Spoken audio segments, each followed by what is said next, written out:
PTSB Long Range Planning Committee for August 13th at 11:30. We'll call the roll even though we might not have a quorum. Karen, please. Okay, Mr. Damron is not here. Ms. Hart is absent. Ms. Knudsen is absent. Mr. Mort? Yes. Mr. Rotter? Present. Mr. Riddle? Ms. Thoringer? Present. Mr. Mr. Veerman? Here. Okay. And Chuck Exner is absent, and also Nick Palmer. So we do not have a quorum, correct? You do not have a quorum. Okay. So not having a quorum, we will just make this an informational discussion. If you've got issues with the minutes, we'll take care of that next time. Hang on, just for a point of order. Isn't Ms. Knudsen no longer on this committee? I thought she wasn't, which means we'd have a quorum. That's right, she did have to be removed, I'm sorry, you're right. So we got a quorum. Yeah. Oh, okay, we have a quorum. Thank you for that. Thank you for the clarification. Your point of order is well received. Thank you. Okay, we'll look for approval of minutes of the June 11th, 2014 as presented. So moved, Thoringer. Here a second. Riddle. Riddle second. Any discussion, corrections, edits? All in favor say aye. Aye. Opposed nay. Thank you. Project status and updates, Operations Manager Murray. We'll go with the Premier One CAD suite. We're diligently training all the personnel. More training starts next week. We're still set for the cutover date for the week of November 4th. So as of right now, we're still on track. We're telling people hell or high water. November 4th is it. Correct. Okay. The Motorola disaster recovery. Hold on, I'm sorry. Any other discussion on Premier One CAD suite? Just a couple points. I talked to some of the law enforcement that did the first wave of the LRMS call training, you know, and some of the avenues they weren't very pleased with because number one, there's some of the manuals weren't there. Everything was note taking. They indicate, and I'm just assuming what they're saying. Some of the applications on the system weren't working properly, and you know, and I'm not accusing any of our staff that we're working with a whole new product, but I have talked to a couple of the people. I did get some emails from Bob Contro, and Bob has some interesting parts about this system that's that we as the police side should kind of make sure it's working, because I sure don't want to. My concern really is we do a cutover November 4th, and if we have any failure, is there a possibility that I cannot get police reports done? Whatever could happen, the worst case scenario, because the law enforcement reports, as we know, sometimes we just got to get that. Either we have to go back to the typewriter to get something for the courts, because somebody's got to go to jail. So I just, you know, if things aren't working properly or this and that, can this, I mean, Dale, this is kind of status. You kind of maybe see what I'm. There was some problems found in the first training that the records division and us and Motorola have been working on. We're addressing them. We hope to have the majority of those fixed prior to the next training, which I believe is September 4th. Is the next records training. The people that were at the first training that had some issues are coming back on 7th or the 8th. I looked at my calendar for like a little refresher on the stuff that didn't work for them while I was there. So we're aware of some of it, and yeah, Chief, we weren't happy either. You understand, this isn't our train, this is Motorola. And I understand that. That's why I'm not making any accusations. So we were an observer just like everybody else was, and we weren't happy with the quality of training. So we met extensively with Motorola and expressed that do we need to change trainers, or do we need to, you know, why wasn't there more handouts, why wasn't this and that and everything else. So they're very much aware of our concerns over that class. And so what we did, as Dale said, we had a makeup session scheduled for them originally, I think on Friday, whatever that was, to talk about the items that they missed. We also set up the day before then on Thursday, like the 4th and 5th, I guess, yeah, for them to come back on, if they want. It's voluntary, but to come back So Motorola can go back over view of the class for things they didn't have to show to them. So they should be all caught up on the 4th or 5th.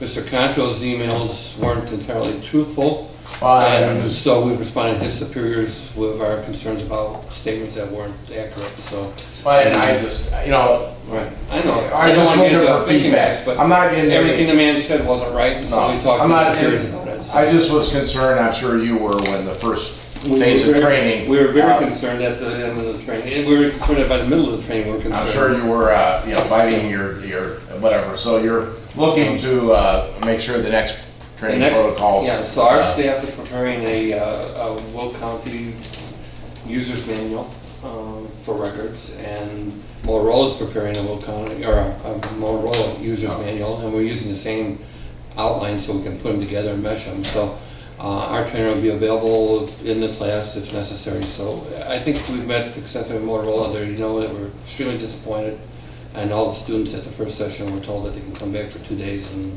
be caught up. So Let me just ask, and I can ask Gail, but you guys have seen it, I haven't seen it. I know we're able to see the sign on screen for their records, but we don't see anything else because they say, well, until you get the training, you don't know where you're at. Right. I was just, the big thing is, you know, for my staff going to it and any other police departments that are going to go through the 5-day train-the-trainer on LRMS, that, you know, a manual like we've talked about before, it does help for referral. And I just had heard, and I'm sure, you know, I don't have to be redundant on the displeasure of the first group. Yeah, they were asking for copies of our manual, and it's an installation manual, and it's not going to do anybody any good because it's not a user's manual. So okay, and so they should get a user's manual. They should get more handouts, and the makeup dates are the 4th for the makeup for the entire first session to go through what we felt they were missing, and then the 5th is the other makeup for them. So they've been offered to come here for the 4th and the 5th and get caught up, and then when the next class starts on the 8th or whenever that is, it should be in good format. Well, thank you for the update. No problem. And I assure you, you'll be able to make a records report on cutover. You're not well, you know, we all remember certain dates where you say, hey, we know it's going to work, and all of a sudden, boo. It might be a little different, and you might need some help getting through it, but you'll get reports. So. If cops can't get police reports out, no. It's not like, it's similar to the world has ended because somebody's at our... No, we're confident right now today you can get a police report out on the system, so we're just trying to make it better. Okay, can the record show for Karen that members Hart and Dameron were in at 11:34, please? And also, did we put in the minutes the non-members that are around the table? You got that, Julie and Aaron? Okay, thank you. We've gone down the same road on the fire side, and the staff here has been very good about running simulations with us. We've had good sessions from the Westcom crew as far as running simulations. We identified some things that Motorola needed to fix. We identified things that we need to do as far as configuration on our side. So it's a group effort. We're all in this together, folks. We have to work with each other on this, maintain a bit of a good humor, and understand that it's a pretty decent change that we're going through, but we need to trust each other that this is going to get done. So it is what it is, and we're working the problems as they come up, and obviously the complaints have been professionally addressed, and we're moving on. Number 2, Motorola disaster recovery. Dale?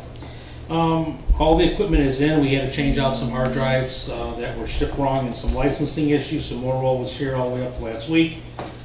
They've gone ahead and done the configuring. We still haven't done a actual DR switchover test yet, but that's scheduled to happen soon. Good. County radio project, either Dale or Harold, if you want to talk about it.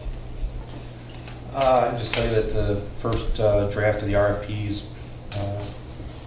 done and going back and forth right now between the consultant and radio staff trying to tweak that. Not sure whether it'll make it into the September cycle. I think that would be a goal we can still try and reach to perhaps try and get it to the county board so they can look at it and let it go out for RFP. It might be a month of being ambitious, but maybe we can get it in September. So getting closer to the RFP being done. Great. Any questions for Harold? Okay, fiber to PSAT connectivity. We've been talking about this for a while. It's under old business, and Dale, you want to update us on that? Yeah, I sent out an email last night. When we did our original RFP for fiber, the pricing was so good from the two vendors, being Comcast and AT&T. We looked at maybe this is the opportunity to do all the centers at one time. The first RFP was just for the county building and our two data centers, which is Eastcom and Westcom. So we went back and reissued a short RFP to ask them to give us a price for fiber to all of our centers, all 7. So that came back last night. The email that went out last night was the results of that RFP, which they ended up giving us better pricing.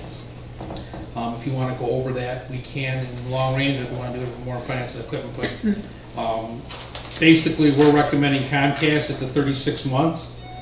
Between AT&T and them, it's going to save us about $65,000 over the 36-month term of the contract for fiber. And that's for all 6 of our PSAPs and our data center to be connected with fiber and give us internet access. Anybody not get that email? Hopefully I get everybody. We know it was late, but Yeah. we had some number crunching to get done. Right, but I think If we, not, I do have copies if anybody needs it. I think we put their feet to the fire and got good numbers, and I feel confident about that. I don't think we need to dwell on it in this committee. I think it's going to be in front of F&E, right? Right. Okay. Okay. And I member. didn't get it, Dale, for some reason. I didn't get it. Okay. Moving ahead, CAD mobile connectivity, net motion. Yeah, just briefly, we already approved the NetMotion clients that we talked about at our last meeting to give us connectivity from the clients back to the CAD. This portion of it is going to be for the 2-factor authentication that the CGIS is requiring all police agencies to go to. The technology committee will have a brief demonstration on it today at about 1:15. So if anyone wants to stay, it's on the committee, we'll have it up on the board and they'll give us a demonstration. But the overall concept of this will give us 2-factor authentication on top of the NetMotion clients that we've already purchased. And then what's nice is this allows the agencies to pick whatever they want to use for 2-factor on their end. If they want to use swipe cards, dongles, fingerprint, our proposal is that we, being ETSB, purchase the server, maintain the server. The agencies would buy the client licenses, we got a pretty good rate on. Then they can decide what piece of hardware they want to have on their end.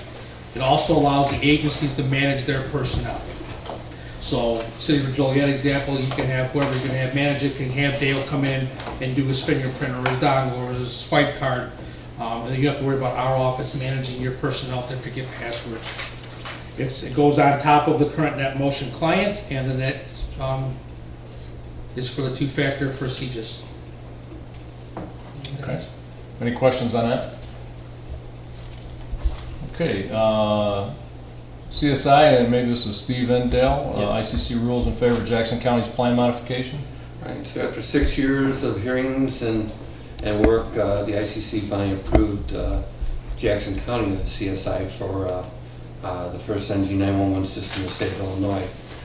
Now you have 17 counties, each have to file a separate plan modifications, and the first 2 after Jackson County went in, and AT&T's immediately asked for intervention and more detail, and even though they don't service that area. So the judge was pretty harsh to AT&T, slapped their hands pretty good about causing a whole lot of problems, and so we're hoping that it's the same judge for all these hearings and that he drops it and gets going with it and the process becomes smooth. But until they get all 17 plan modifications approved, they don't have a system yet. But certainly it's a big start, and it's a big opening finally that the ICC is recognizing the ability for systems and networks to be developed to do this work. And we still have the folks out west of us in Ogle County, stuff that want to do one, and then if we get our fiber, we'll have our ESI net. We're getting closer all the time. So it's finally opening up after a long time with a lot of work. But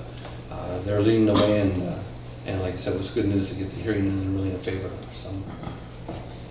Okay, are they going to use the cookie cutter approach for the other 16? Yeah, they're just going to try and change a few words, and that's why we're hoping that the first hearing judge on the second one will just say, "Wait, can I just do this?" And, Sure. And AT&T, what in the world do you want that you haven't heard already? And let's just let's stop this. Sure. Because they don't have to have a hearing if the ICC will just approve the Right. plan modifications, like when we send ours in, there is no need for a hearing, they can waive the hearing, Okay. so hopefully that's what's gonna happen. So why the delay? It seems like, if my information is correct from Indiana, that they've been doing this for some time and have most of them in the entire country. Because they did it as a statewide project. That's why, so- The director of budget took over wireless 911 and all the funding. Technology wise, they can't be any, No, they're not, no, we all have technology. Right. You know, it's just, it's the rules. The biggest issue is Indiana at least had an advocate, not a regulator. all right. Yeah. And we are under a regulator. All right. And we've been pushing for years to try to get someone at the state level to be an advocate for someone who understands the need to get this done. We don't have that in Illinois. ICC has influences on it that are highly political and kind of silly. And it's the state of Illinois. I mean, it's the state. It's not technology at all. There's No. 911, next NG 911 all over the country. It's Yeah. just, our rules are 20 years old, no one's changing them, and we can't get them to listen, so. So we're doing it piecemeal, and the counties of southern Illinois is the first one to dip their toe in the water, and they're pioneering it, but it is what it is for a wonderful state. NIU fiber connectivity, either Dale or Steve on that? I can do it. So we staying in touch with NIU and their project. For the South Suburban Managers Association, that project out east of us, it was so successful that the governor's office granted them some additional funding. So they contacted us and said, well, what can we do for you? And I said, well, we really need a connection to your system to Crete, to our PSAP and our data center. So they've approved that, and that's in the plans in the next 6 months to bring their fiber network into our east side. And then from there, we can connect by microwave, or perhaps if we approve our fiber, will be connected. So that was a good step to hear from them. We wouldn't have to do the water tower at Moni project, that we would just have it done. Okay. So as far as downtown Joliet goes, it's still a work in motion. They have to get everything in front of their board and see if it's favorable. We were talking about a Route 6 connection from downtown Joliet to 355 and 355 up to Downers Grove. I don't know that Joliet's going to be extremely interested in that as far as where they want to go right now. I'm sure they're concentrating on their stuff downtown.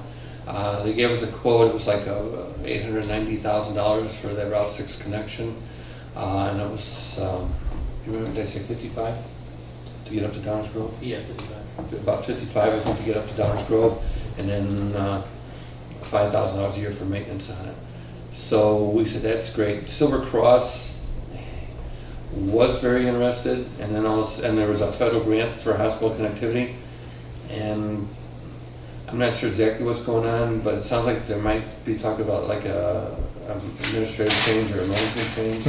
They're doing quite a bit of management change over there. Yeah, and so it's But kind of, Kevin Lane, the vice president, was saying that last meeting, he's still there. He hasn't been moved or eliminated. yeah, it just wasn't sure whether it was a management change or if they were going like to a pool, like the Advocates or something like that, if they weren't going to stand alone any longer. So they kind of just pushed it aside a little bit, so we don't have any idea what they're doing. So we asked NIU if they're going to give us the connection at Crete, is there another pathway to get up to Downers Grove, and how much would that cost? So, and they have responded. We just did that yesterday or today. So, but it's all being discussed. There's more discussion about broadband in the county and Joliet and with NIU than we've ever had before. So, and I did talk to them about our RFP, to see if there's a better way if we stay with them, and they were pretty much amazed at the pricing we're getting. In fact,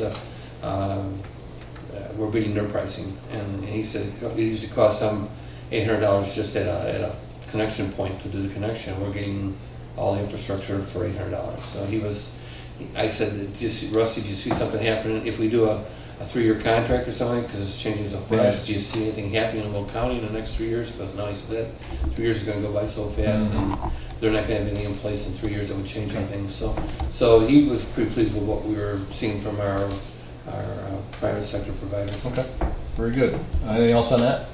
I have a question on that. Op is part and parcel to potentially getting the camera feeds as well. And so, Yeah, that's how we get fiber in. So Now, the tollway's been really cooperative, but we still don't get much from that. I know, yeah, But that would be the pathway we would try and look into. okay. And we requested a copy of the Lake County agreement with IDOT, and they were not forthright in sending us that agreement. What's that? Yeah, it's IDOT. But is that the same hospital in question at 143rd-ish and 355? Same group. Still, yeah. Same group? Yeah. Okay, because we're looking at a receive site there, which we may want to talk to you about too, it might help you, but if that helps, we'll certainly. Yeah, like I said, they were really cooperative. They just, something internally. It's a good possibility for that hospital to stay on their own anymore with the healthcare the way that it is. Yeah. Right. Yeah, Presence did the merge with Advocate, or not Advocate, but St. Joe's made the merge with Adventist. Presence.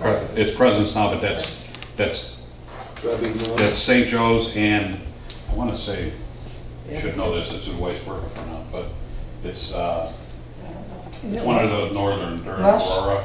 It's not Rush, No. but that's why it's Presence now, not Right. St. Joe's. They did Okay. the merge because of healthcare, they're all, Sure. you know, and I'm sure Silver Cross, even though they're, Yeah, They well, claim they're they kind do. of like UIC hospital anyway, so there's a connection they have, so. yeah. So I guess the question was whether they want to tie into something else or if they're just gonna do Okay. their own in-house. All right. The building where they were talking about putting that fiber is under construction right now. Yeah. They've started moving dirt, so Yeah, I don't know if that's gonna make a difference, yeah. you know, as far as for installation. I understand it's small equipment that they need, but I mean, as far as like running out to wherever that fiber, because the fiber box is it on the south side of Route 6, Dale? Do you remember what they said? I thought they said it was on the corner. It's on the corner right where they were gonna be putting in, That building? yeah, Right. right there where Hopefully the it's on the toll south booths, side. It's supposed to be on the south side. Yeah. If it's on the south side, then it's no big, I would say, for connection, but. Okay. Anything else on the fiber issues?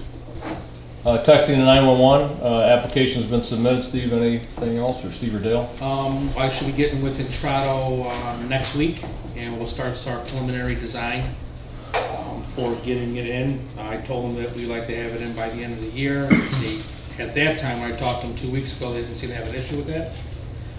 But when he got back from APCO, so we're next. So that includes some centers that can do it That includes yours resident being in the direct Viper, mail. and some of them doing it on an IP connection. Yeah, all of them will be web-based except for yours right now. Okay.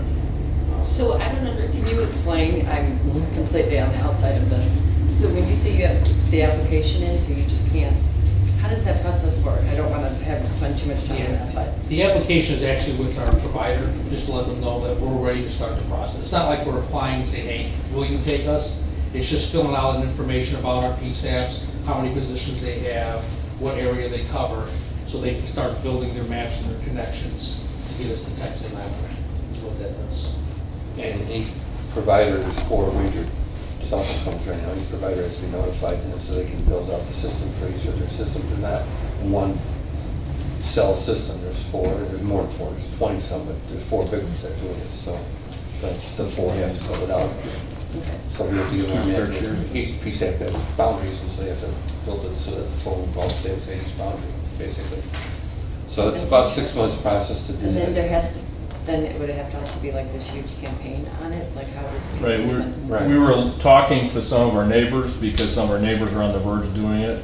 If we do it as a freestanding island, the peripherals are gonna be kind of lost in the shuffle, so we're trying to coordinate with Naperville, Aurora, and others. They're struggling with their own equipment as we were struggling, and we've got a solution at least. But we're trying to team together with some of our neighbors so that several of the ETSBs in the suburban area do it kind of all at the same time, so that no one gets kind of lost in the shuffle, so that we can have a beneficial campaign towards it. But what Karen's group has found is that even with the younger people, they still want to pick up the phone and call. Even though they're text-based people, they still have been trained, and I guess it's us to blame for training them in 2nd grade, 3rd grade, whatever, to call 911. So the influx or the strong, I was gonna say, would Talking that is be- always better than text. exactly. Would it be just like of something of that, I mean.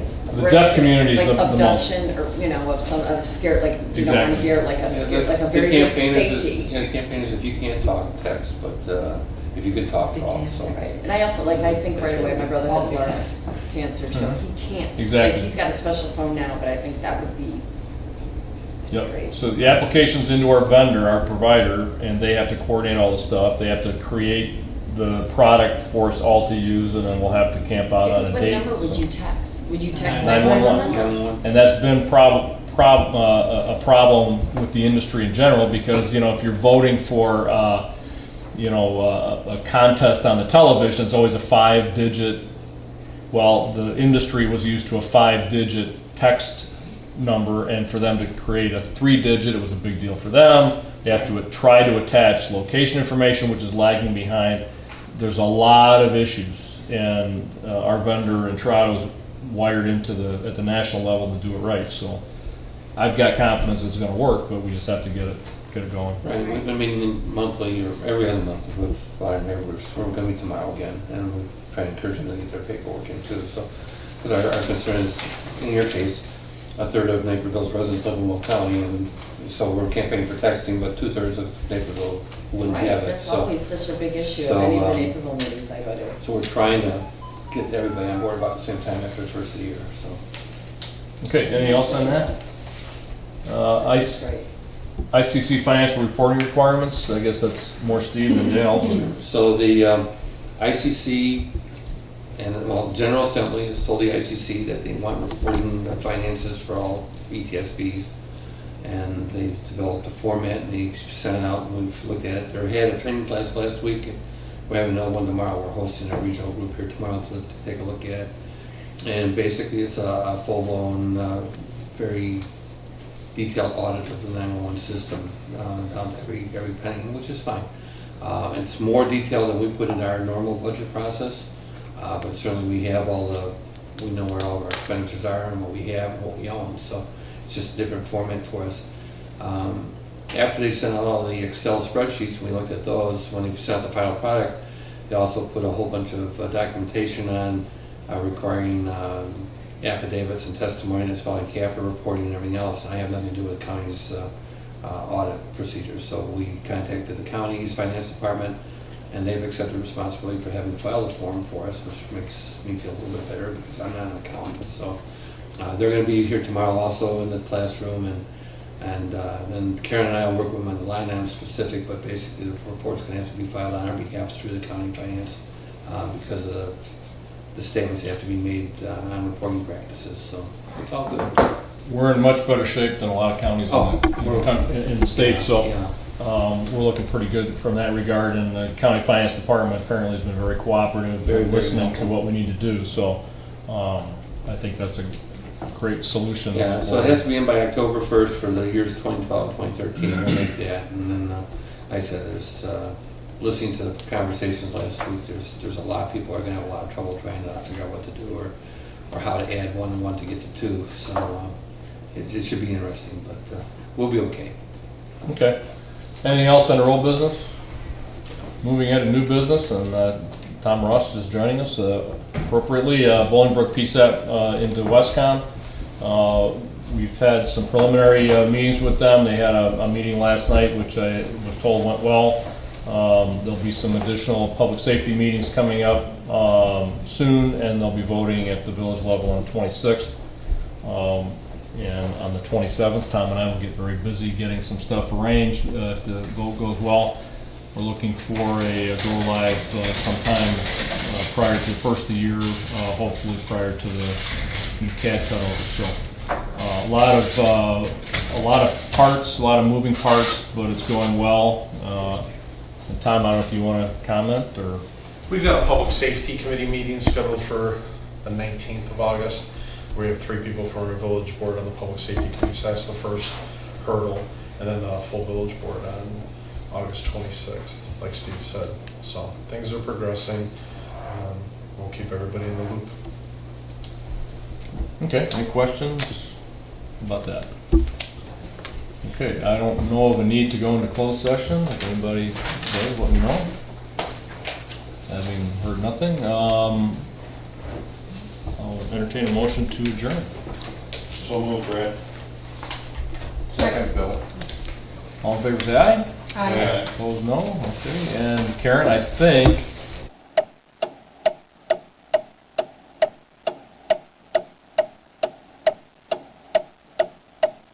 the Public Education Personnel Committee meeting to order at 12:14. Karen, can we have a roll call, please? Sure. I'm just going to start out. Mr. Exner and Mr. Palmer will not be here. Ms. Buzan? Here. Ms. Knutson? Here. Ms. Ponce Doyle? Here. Mr. Riddle? Here. Mr. Ross? Here. Ms. Thuringer? Present. Okay, can I get a motion to approve the minutes from June 13th, 2014 as presented? Julie, so moved. Second, Kim. All in favor? Aye. Anyone opposed? All right, can I get a motion to approve the minutes from the closed session on June 13th, 2014 as presented? Julie, so moved. Thuringer, second. All in favor? Aye. Anyone opposed?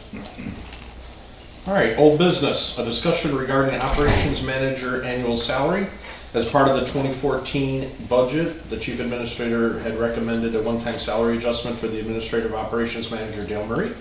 There was an attached support document discussing the current salary situation and the proposed adjustment in draft form.